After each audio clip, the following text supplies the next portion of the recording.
Let's talk about relationships like adults, honestly, directly, without fairy tales. Most people walk into relationships with one of two illusions. Men think, she's so easygoing, so light, so fun. I hope she stays like this forever.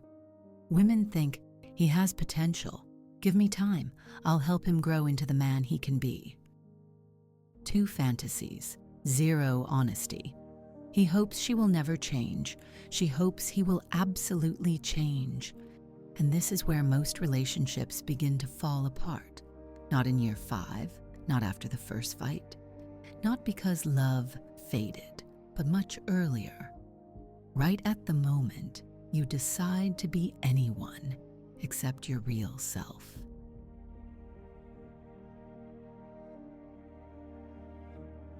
Why we struggle in relationships. Here's the truth most people avoid. We don't know how to show up as ourselves. Not on the first date, not after a year, sometimes not even after 10. We perform, we adjust. We hide our fears, our needs, our irritation, our exhaustion. We try to be easy, cool, low maintenance, nice, undramatic, strong, perfect, unbothered. We try to be what we think the other person wants so they won't leave, won't lose interest, won't judge us. And the price for that performance is always the same. First, we lose ourselves. Then we lose the relationship.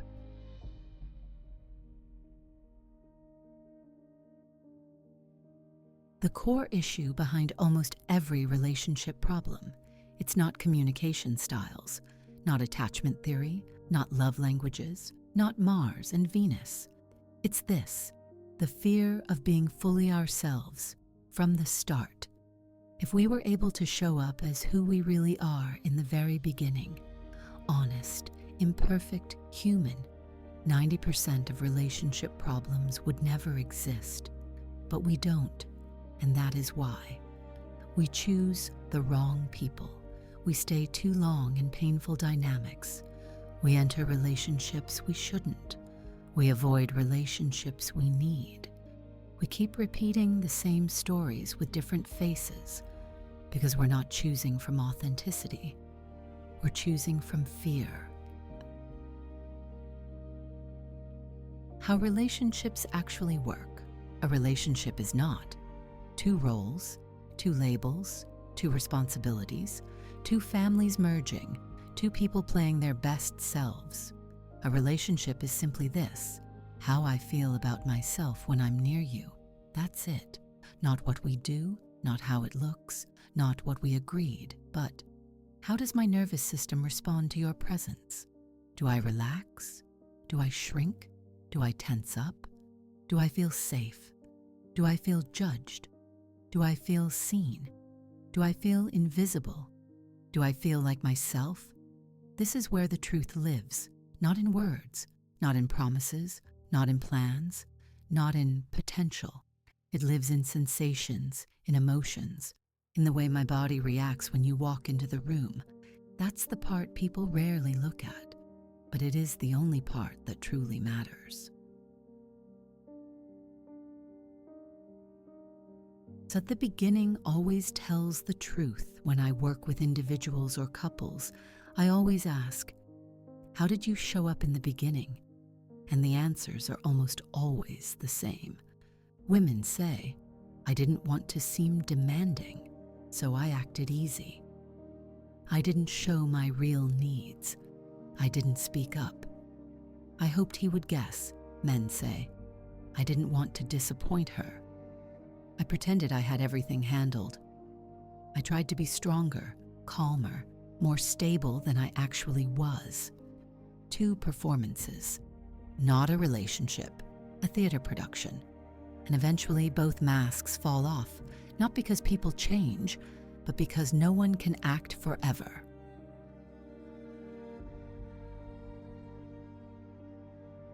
Why being yourself feels impossible at the start. People love to say, just be yourself.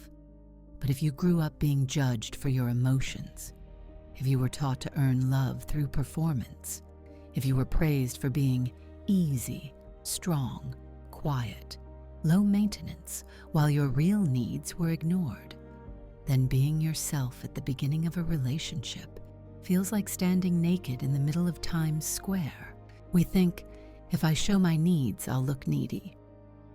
If I show my feelings, I'll scare them away. If I show my boundaries, they'll leave. If I show my standards, they'll call me demanding. If I show my fears, they'll think I'm broken. So instead, we show the edited version, the version built for approval, the version trained to be liked, the version designed not to be abandoned. And then we wonder, why doesn't this person understand me? Why do I feel unseen? Why do I feel alone with someone? Why can't I relax around them? Because they are relating to the mask, not to the human underneath. Men and women hide different things. For the same reason women hide their needs. Men hide their struggles. Women pretend they're fine. Men pretend they're strong. Women minimize what they feel. Men minimize what they fear. Both are performing. Both are protecting themselves. Both are terrified of disappointment. The difference? Women hope he will grow. Men hope she will stay the same. Two stories heading toward the same wall.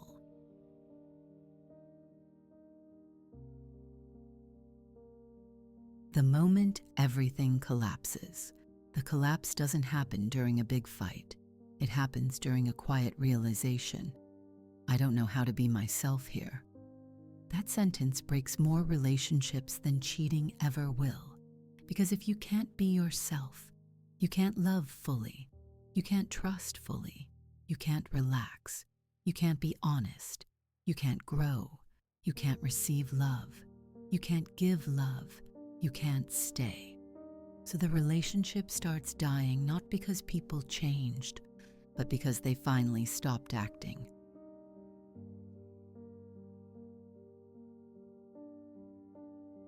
What we actually fear.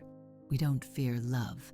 We fear being misunderstood, being judged, being too much, being not enough, being abandoned after showing our truth, being seen too clearly, being loved, and then losing it. So instead of being real, we hide, minimize our needs, avoid difficult conversations, swallow discomfort, pretend we're okay, hope time will fix what clarity won't, hope the other person will magically just know, all to keep the peace, all to avoid conflict, all to stay chosen. But here's the painful twist. You can't stay chosen if the person never met the real you. What they chose was the performance, and performances are temporary.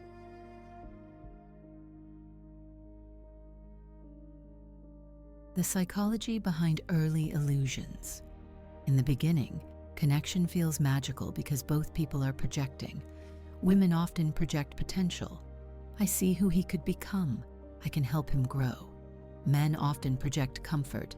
She's so easy, no drama, no needs. Both are fantasies. One imagines a future version. One clings to the first month version. Neither sees the real human in front of them. So two illusions fall in love, and two real people eventually collide. What crashes the illusion time reveals everything fantasy tried to hide. Real needs, real boundaries, real wounds, real patterns, real stress, real communication gaps, real emotional capacity, real expectations, and suddenly both people say, I didn't sign up for this. But the truth is, they did. They just didn't read the contract. They read the fantasy. They ignored the reality. They hoped potential would magically turn into compatibility. But potential is not compatibility. Comfort is not connection. Fantasy is not love. Why American culture struggles with emotional honesty. In the US, relationships often fall apart for one simple reason. People don't say what they really feel because they don't know how. We replace honesty with politeness, not wanting to be a burden, not wanting drama, chill culture, passive aggression, vague language, ghosting, pretending we're fine, hoping the other person magically understands Americans value independence so highly that even in relationships, people are terrified to need anything. Love, reassurance, clarity, closeness, care. But here's the paradox. Independence without emotional intimacy is just isolation with better furniture. Relationships require vulnerability. You can't connect through performance. You can't bond through avoidance. You can't build something real without risking the truth.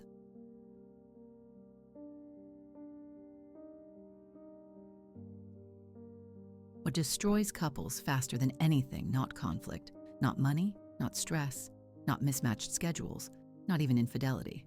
The real destroyer is silence.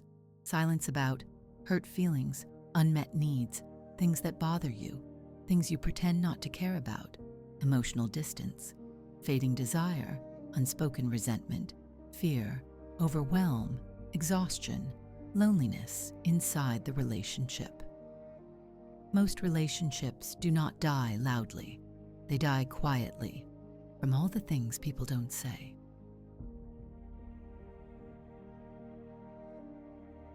Why people stop telling the truth? Because they fear conflict, rejection, being blamed, hurting someone, being misunderstood, being called dramatic or needy, feeling ashamed for having emotions at all. So instead of telling the truth, they hope time will fix it, love will fix it, sex will fix it, patience will fix it. They'll eventually understand. Maybe I'm overreacting, but unresolved emotions don't disappear. They rot, they sour the connection. They become distance, resentment, coldness, detachment. Honesty is not what breaks relationships. Honesty is what saves them. Silence is what kills them.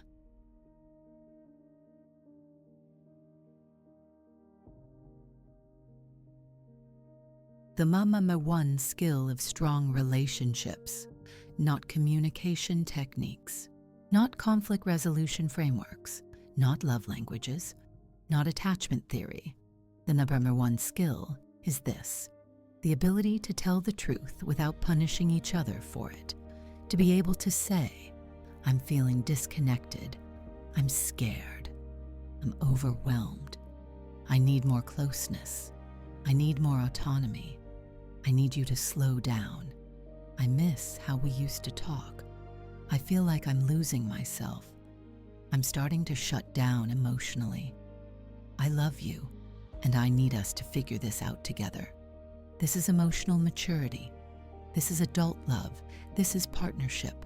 A relationship is not about being perfect. It's about being honest in a way that brings you closer, not farther apart.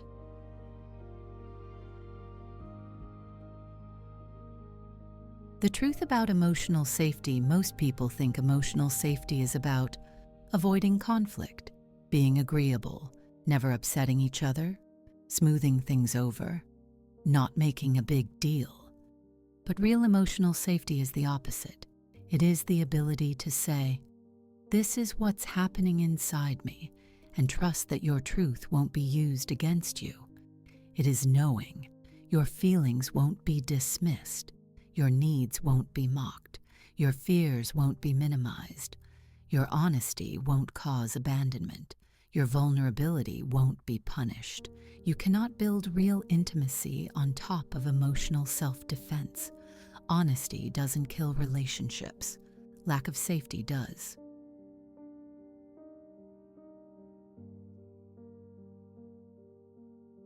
The myth of being low-maintenance American dating culture romanticizes being chill, unbothered, independent, no drama, self-sufficient, low maintenance. But here's what's actually happening. People call themselves low maintenance because they don't feel safe to have needs. They learn to earn connection by needing less. They internalize the idea, if I want too much, I will lose everything. So they shrink, smile, stay silent, stay agreeable, stay pleasant, stay small. This doesn't create connection. It creates loneliness inside a relationship. Being low maintenance isn't healthy. Being emotionally honest is.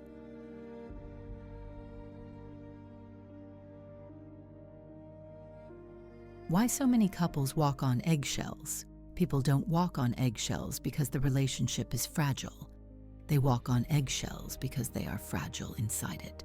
Because they were never taught how to speak without fear, how to ask without guilt, how to disagree without fighting, how to express needs without shame, how to set boundaries without collapsing, how to stay present in hard conversations. So instead, they avoid, tiptoe, hide, postpone, pretend, hope for the best, wait for the right moment. Wait for the other person to bring it up first. Avoidance becomes the love language. Silence becomes the comfort zone. Disconnection becomes the normal. And then they say, we just grew apart. No, you didn't grow apart. You disconnected one unspoken emotion at a time.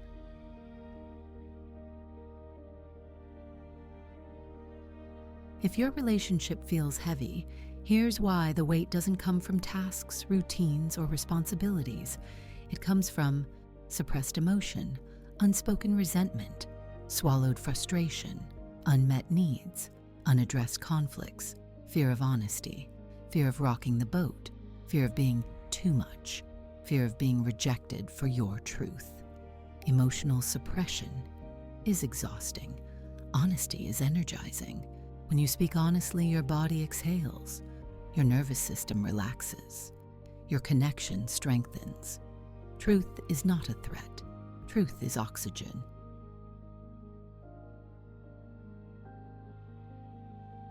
How emotionally mature couples handle conflict.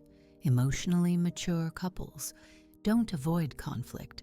They understand that conflict is simply two truths trying to find space inside one relationship.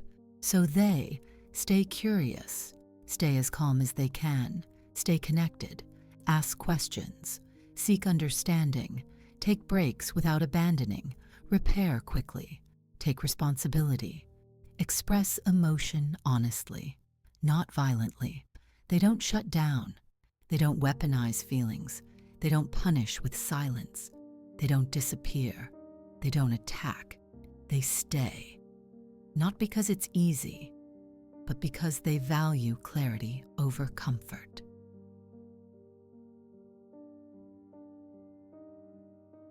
For better or for worse, the vow people misunderstand Americans do have a version of vgor ivradisty.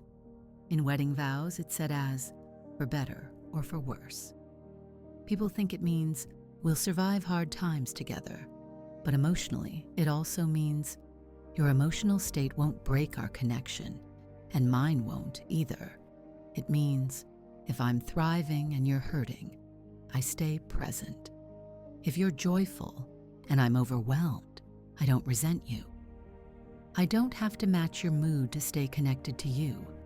I won't abandon you emotionally because you're struggling. I won't dim my happiness to make you comfortable. We don't have to be in the same emotional place to be together. In other words, I can stay me while loving you through whatever you're in, not fused into one emotional system, not drowning in each other, not rescuing, not collapsing, but being present, grounded, connected, honest, empathic, without losing ourselves.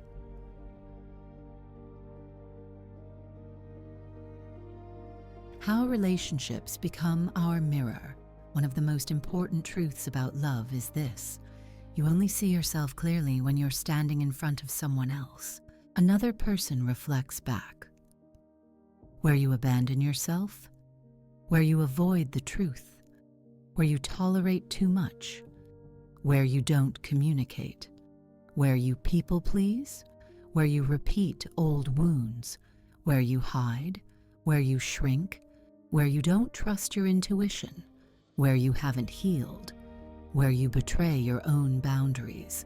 Relationships don't create these patterns, they reveal them. Leaving a relationship without doing inner work never solves the root problem. The pattern just changes bodies. Why emotional self-awareness is the foundation of mature love. People often ask, how do I find the right partner? I always respond, first understand the partner you are to yourself.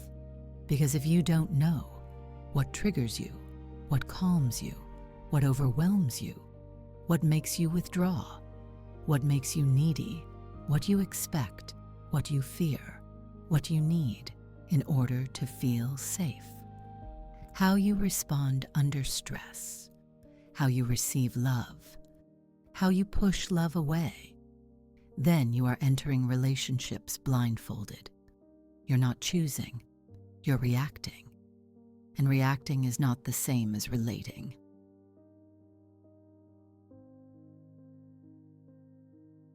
Relationships are built on emotional states, not logical plans. Many Americans approach dating logically. We have similar goals. We look good together. Our lifestyles match. We both want a family. We align politically. We communicate well on paper. All of that matters, but none of it determines the quality of your connection. What determines it is how you feel around this person on a day-to-day nervous system level. Because emotions are the true blueprint of relationships. If you feel safe, you open up. If you feel judged, you shut down. If you feel seen, you soften. If you feel invisible, you harden. If you feel supported, you grow. If you feel drained, you collapse. If you feel loved, you flourish. If you feel controlled, you rebel. That's why two people with perfect compatibility can still make each other miserable, and two people with messy differences can thrive beautifully. Safety creates connection. Connection creates clarity. Clarity creates a healthy relationship.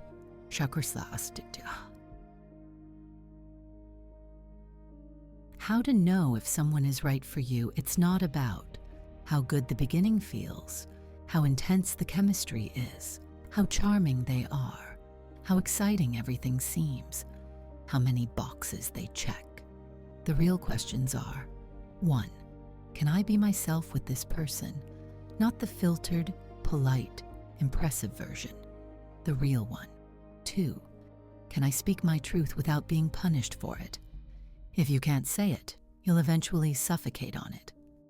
3. Do I feel emotionally safe when they're near? Your body never lies. 4. Is the connection still strong when the fantasy fades? Real relationships begin after the honeymoon. 5. Do I like who I become around them?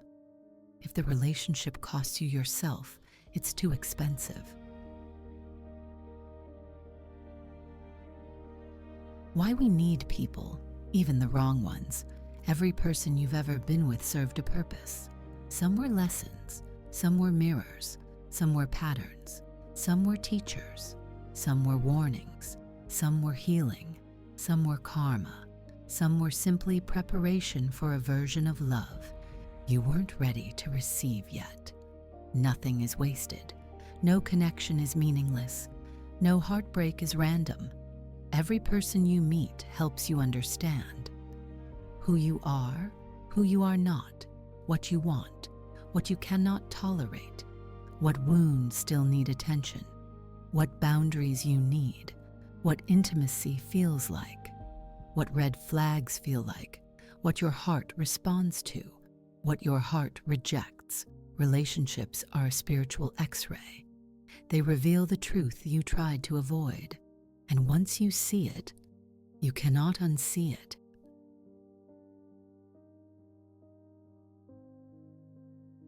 Why your past relationships were not failures, most people look back at their past relationships with shame, regret, or self-blame. They say, I wasted years. I should have known better. I can't believe I stayed so long. I can't believe I trusted them. I keep choosing wrong. Here's the truth. You did the best you could with the level of self-awareness you had at the time. You weren't stupid. You weren't blind. You weren't weak. You were learning. Every person who came into your life taught you something essential about yourself. What you value, what you cannot tolerate, what makes you feel alive, what makes you feel unsafe, what drains you, what inspires you, where you abandon yourself, where you need boundaries, where you need healing, where you deserve more, where you expect too little. Relationships are not failures. They are teachers. The only real failure is refusing to learn the lesson. Why responsibility, not blame, creates emotional power? Blame keeps you stuck. Responsibility sets you free. Blame says, he hurt me. She lied. They used me. They wasted my time. Responsibility says, what part of me let this continue? What did I ignore? What need did I abandon? What boundary did I fail to set? Where did I silence myself? How did I participate in my own pain? Responsibility is not shame. Responsibility is power. Once you see your part, you can change it. And once you change it, you'll never repeat the same story again.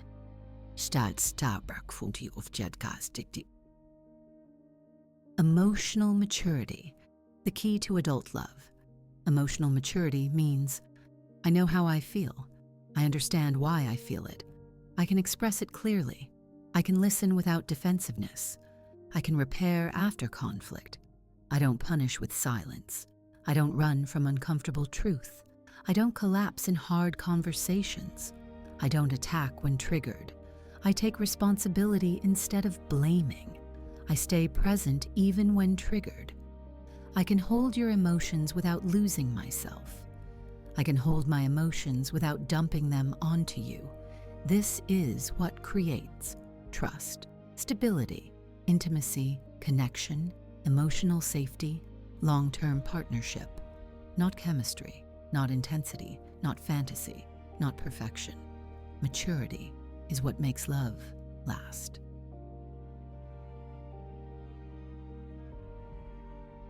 Why working on relationships is misunderstood. People love to say, relationships take work, but the work is not. Fixing the other person, controlling their behavior, forcing agreement, trying to make them understand, proving your worth, over-functioning, rescuing, people-pleasing, sacrificing your needs, performing perfection. The real work is internal, understanding your emotional patterns, learning to express needs directly, building self-awareness, healing old wounds, learning how to regulate your nervous system, growing communication skills, learning how to repair after conflict, being honest sooner, not abandoning yourself for connection, choosing clarity over fantasy, choosing truth over comfort. If you work on yourself, love becomes easier. If you work on the other person, love becomes torture.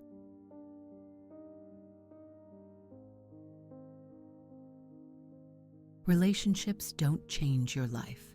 Self-awareness does. Every emotional breakthrough starts with one question. What is happening inside me right now? Not, what are they doing wrong? How do I fix them? Why don't they understand? Why can't they be different? Jaha. Why is love so hard? But what am I feeling? What is this reaction showing me? What unmet need is speaking? What boundary is being violated? What truth am I avoiding? What part of myself am I betraying right now? Because relationships are not about the other person. They are about who you become while you are with them.